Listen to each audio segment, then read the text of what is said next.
عرض ادب و احترام از هر جا ما رو میبینید. براتون سراحی آوردیم. چه سراحی؟ بذاریم بیام جلوتر نشون بدم. با کابل و دو شاخه استاندارد. حالا این توش چیه؟ من یک دونه‌شو باز کردم بهتون نشون میدم. این همون سراحیه، ببینید همون با کابل و دو شاخه استاندارد.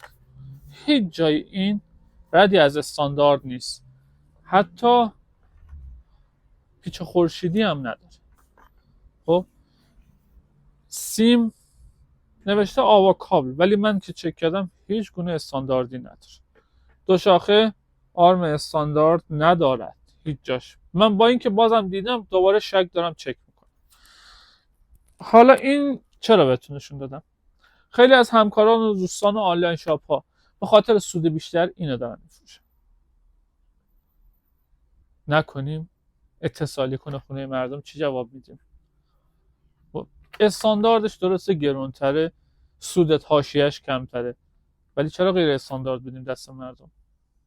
قربون قدرت نکن. با شغلایی مثل شغل ما که خدمات ساختمونی هم نباید این کارو بکنید.